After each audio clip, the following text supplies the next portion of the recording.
Hay, purihin natin at pasalamatan ang Diyos dahil sa kanyang salita na nagbibigay buhay sa ating mga sumasampalataya. Matthew chapter 13 verse 26, nang tumubo ang trigo at magkauhay, lumitaw rin ang masasamang damo. Dito sa Matthew chapter 13, itinuro ng Panginoon ang parable or ang talinghaga tungkol sa mga damo sa triguhan. Sinabi ng Panginoong Hesus na ang paghahari ng Diyos ay katulad nito. May isang taong naghasik ng mabuting binhi sa kanyang bukid. Isang gabi, samantalang natutulog ang mga tao, dumating ang kanyang kaaway at naghasik ng masasamang damo sa tariguhan. Ang talinghagang ito ay ipinaliwanag ng ating Panginoon, ang anak ng tao, si Jesus Christ na ating Panginoon, ang naghahasik ng mabuting binhi at ang bukid ay ang sanlibutan. Ang trigo or mabuting binhi ay ang mga anak ng Diyos, ang mga taong sumasampalataya sa Panginoon. At ang masasamang damo ay ang mga anak ng Diablo ayon sa kasulatan.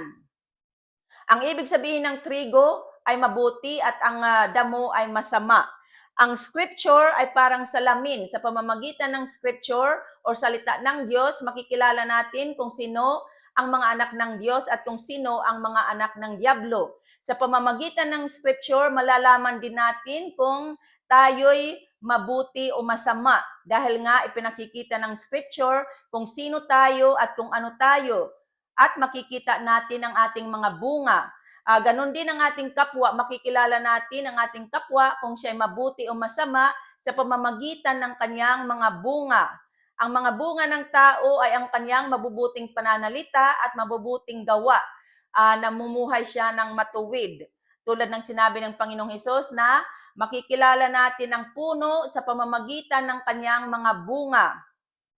Sinabi ng Panginoon sa Matthew chapter 13 na nagbubunga ng mabuti ang bawat mabuting punong kahoy, subalit nagbubunga ng masama ang masamang punong kahoy. Makikilala natin ang tao kung siya'y mabuti o masama, kung mabuti ang kanyang puso o masama sa pamamagitan ng kanyang pananalita. At ang sarili natin mismo, malalaman natin kung mabuti ang ating puso o masama sa pamamagitan ng mga salitang lumalabas sa ating bibig. Sinabi ng Panginoon sa Matthew chapter 15 na ang kasamaan ay nagmumula sa puso at lumalabas sa bibig ng tao. Sa Matthew chapter 12 verse 34, sinabi ng Panginoon na sapagkat kung ano ang bukang bibig o sinasalita ng tao, iyon ang laman ng dibdib. Sinabi ng Panginoon na mabuti ang sinasabi ng mabuting tao sapagkat puno ng kabutihan ng kanyang puso. Masama ang sinasabi ng masamang tao sapagkat puno ng kasamaan ang kanyang puso. Sa Biblia, makikilala natin kung sino ang mga anak ng Diyos at kung sino ang mga anak ng Diablo. Sinasabi sa 1 John 3 verse 9 to 10 na ang tinanggap ng Diyos bilang anak niya ay hindi nagpapatuloy sa pagkakasala sapagkat may bagong buhay siya na galing sa Diyos. At yamang ang Diyos ang ama niya, hindi siya maaaring magpatuloy sa pagkakasala.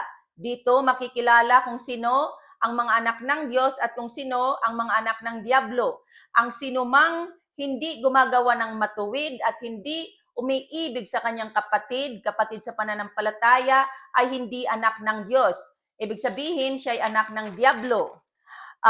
Sa kasulatan, sinasabihan tayo na lumayo tayo sa masasamang tao.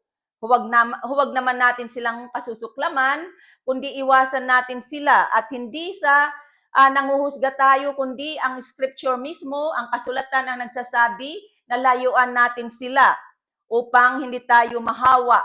Sinasabi sa kasulatan na hindi dapat magsama ang mabuti at masama. Ang salita ng Diyos ay wisdom or kaalaman. Sa Proverbs chapter 2, sinasabi sa atin na anyways, kung may takot tayo sa Diyos, magkakaroon tayo ng kaalaman sapagkat ang kaalaman ay mula sa Diyos. Sinasabi sa Proverbs chapter 2 na ang kaalaman ang mag-iingat sa atin, ilalayo tayo sa mga taong tampalasan, sa mga taong masama ang pamumuhay, mga taong ang pinili ay landas ng kadiliman. Ilalayo tayo sa mga taong ang hilig ay paggawa ng masama, mga taong hindi tapat at mapagkakatiwalaan. Kahit ang mga nagsasabing Kristiyano sila, ngunit hindi namumuhay ng matuwid, kailangan layuan natin sila. Sinabi ni St. Paul sa 1 Corinthians 5 verse 11 na huwag pakikisamahan ang nagsasabing Kristiyano siya, ngunit nakikiapid or gumagawa ng sexual immorality. Sakim, sumasamba sa Diyos-Diyusan, nanlalait, naglalasing o nagnanakaw. Sinabi ni St. Paul na huwag makikisalo sa gayong tao. Sa Proverbs 24 verse 1, sinasabi naman na huwag mong kainggitan ang makasalanan ni sa kanila'y makipagkaibigan. At sa mga awit 26 verse 4, sinasabi naman na sino mang taong hunghang di ko nais makisama at sa mapagpaimbabaw di ko hangad na makiisa. Tunay akong nasusuklam sa masasamang pangkat or group. Makisalo sa kanila ay wala akong paghahangad. So iyan ang sinasabi sa atin sa kasulatan na layuan natin ang masasamang tao at huwag natin tutularan ang kanilang masasamang halimbawa upang huwag tayong maparusahang katulad nila. Dito sa talinghaga ng mga damo sa triguhan, sinabi ng Panginoon ang tungkol sa pag-aani or harvest time. Ang pag-aani sa kasulatan ay ang katapusan ng daigdig or Judgment Day at ang mga anghel ng Panginoon ang tagapag-ani.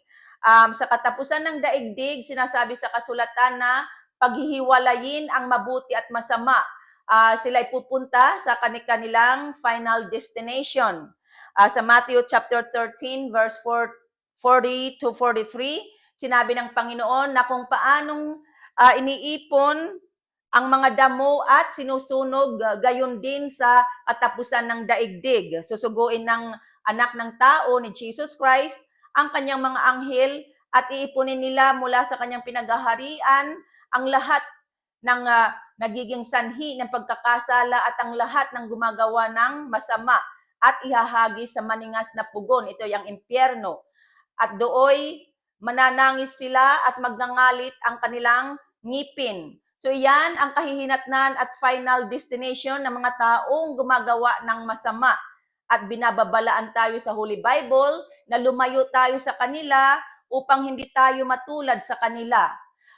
At ang mga matuwid naman, ang mga taong nabuhay at namatay na nananalig kay Jesus Christ at gumagawa ng matuwid ay magliliwanag na parang araw sa kaharian ng Diyos Ama.